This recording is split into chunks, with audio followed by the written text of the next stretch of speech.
नमस्कार मित्रांनो, मी सरपंच मंगेश साबळे बोलतोय। सन्माननीय मनोजदादा जरांगे पाटील यांनी काल जो निर्णय दिला त्याचा आम्ही स्वागत करतो। सन्माननीय मनोजदादा हे आमचं दैवत आहे। ज्या ज्यावेळी समाजासाठी सन्माननीय मनोजदादा यांनी पावलं उचलली त्यावेळी त्यांच्या पावलावर पावलं ठेवण्याचा काम प्रयत्न या ठिकाणी आम्ही केला। समाज म्हणून नेहमी ज्या ज्यावेळी पाटलांना गरज भासली त्यावेळी एक मावळा म्हणून आपण पाटलांसोबत उभं राहण्याचा प्रयत्न देखील केला। मग तो गाड्या फोडायचा असेल, गाड्या जाळायचा असेल, रस्त्यावर उतरायचा असेल, पाटलांचा जीव धोक्यात असताना महाराष्ट्रामध्ये प्रशासनाला धारेवर धरायचा असेल, आणि असे समोर चालूच राहणार आहे। जोपर्यंत आरक्षणाचा लढा सुरू आहे तोपर्यंत पाटलांचे खंदे समर्थक, पाटलांचे बॉडीगार्ड, पाटलांच्या जीवाला काही धोका होऊ नये म्हणून आम्ही नेहमी पाटलांसोबत असणार आहे। परंतु या ठिकाणी मित्रहो, ज्यांनी कुणानी आपल्याला लाठ्या मारल्या त्यांना आपण रिटर्नमध्ये लाठ्या मारू शकत नाही, त्यांना आपण रिटर्नमध्ये हमला करू शकत नाही। त्यांच्यावर हमला हा आपल्याला संसदेत जाऊन करावा लागेल। आणि म्हणून पाटलांनी जी भूमिका घेतली आहे राजकारणापासून दूर राहण्याची ती उत्तमच आहे। मात्र आम्ही अगोदरपासूनच राजकारणात आहोत, आम्ही सरपंच आहोत, आणि असं करत असताना आमच्या एक गोष्ट लक्षात आली की सन्माननीय रावसाहेब पाटील दानवे असतील, सन्माननीय डॉक्टर कल्याणजी काळे असतील, यांच्यापेक्षा आम्ही खूप लहान आहोत। पण मागच्या या वर्षभराच्या लढ्यामध्ये असं लक्षात आलं की हे अन्याय करणारे लोक, हे अन्यायाविरुद्ध न बोलणारे लोक निवडणूक आली की उभे राहतात, शेतकऱ्याच्या समाजाच्या डोक्यात स्वतःचं भूत घालतात, आणि मग शेतकऱ्याचे तरुण पोरं यांच्या चटया उचलण्यासाठी, यांचे बुट खेटरं उचलण्यासाठी, आई बापाला जे तांबर पाणी देत नाही यांना पाणी देण्यासाठी धावत सुटतात, पळत सुटतात।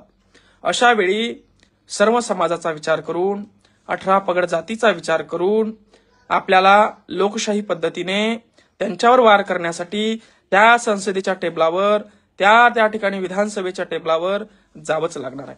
पाटलांच्या काही मजबुऱ्या आहेत। 1-2 जिल्ह्यामध्ये उमेदवार निघतात म्हणून तो निर्णय पूर्ण महाराष्ट्रावर त्यांना थोपता येणार नाही। मराठ्यांची ताकद या ठिकाणी कमी दिसेल म्हणून अतिशय उत्तम निर्णय सन्माननीय जरांगे पाटलांनी घेतलेला आहे।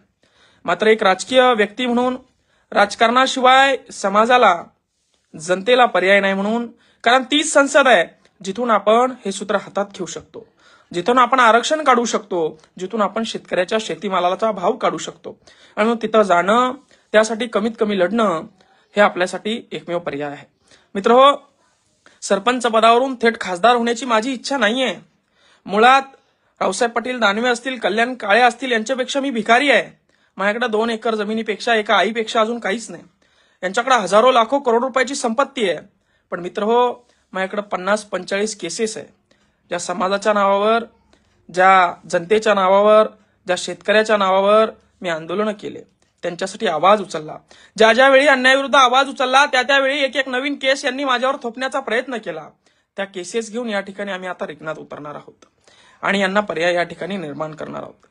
कारण की जर आपण रावसाहेब दानवे यांना मतदान न करता कल्याण काळे यांना मतदान केलं तर हे काँग्रेसमध्ये निवडून आलेले लोक आपण बघतात, मागच्या काही वर्षापासून, मागच्या काही महिन्यापासून मंत्रीपद मिळालं नाही म्हणून भाजपमध्ये जातात। काँग्रेस, भाजप, राष्ट्रवादी, शिवसेना हे सगळे एकच झालेले आहेत। हे स्वतःच्या स्वार्थासाठी आपण आता जरी निवडून दिलं तर उद्या भाजपमध्ये जायला मागे पुढे पाहणार नाही। मंत्रिपदासाठी हे काहीही करू शकतात हे आपल्याला दिसून आलेलं आहे। आणि ज्यांनी आपल्याला मार खाऊ घातला, ज्यांनी आपल्या आई बहिणींच्या डोक्यात काट्या घातल्या, अशा लोकांना तर आपण मतदान मुळीच देऊ शकत नाही। आणि म्हणून या दोघांनाही पर्याय म्हणून तरुणांच्या भावना समजून, सन्माननीय पाटलांच्या भावनेचा आदर करून, पण नाविलाजाने या जालना लोकसभा मतदारसंघामध्ये आम्ही या ठिकाणी 18 तारखेला फॉर्म भरणार आहोत। हे बघा, आमच्याकडे 1 रुपया नाही, आम्ही अंडरपॅनवर या ठिकाणी उभं राहणार आहे, नागडा या ठिकाणी उभं राहणार आहे। पॉम्पलेट नाही, बॅनर नाही, सभा नाही, कुठला प्रचार नाही, कुठला पैसा नाही। तुमच्या मनामध्ये, घराघरामध्ये जो उमेदवार असेल त्याला मतदान करा। जो उमेदवार या ठिकाणी 10-10 वर्ष गावात येऊन बघत नाही, खासदार असताना गावाला कुठलंही काम देत नाही, गावाच्या विकासाचं, गावाच्या शिक्षणाचं, गावाच्या घरकुलांचं कुठलाही प्रश्न संसदेत मांडत नाही, जो अपक्ष उमेदवार, काँग्रेस पार्टीचा उमेदवार, ज्या उमेदवारावर प्रशासनाची छाप नाही, ज्या उमेदवाराची प्रशासनावर छाप नाही, तहसीलदार देखील 2 पायऱ्या खाली उतरून त्यांच्यासाठी येत नाही, अशा या दोन्ही उमेदवारामध्ये थेट विभागीय आयुक्तांना लढण्याची ताकद आमच्यामध्ये आहे, गुन्हे घेण्याची ताकद आमच्यामध्ये आहे।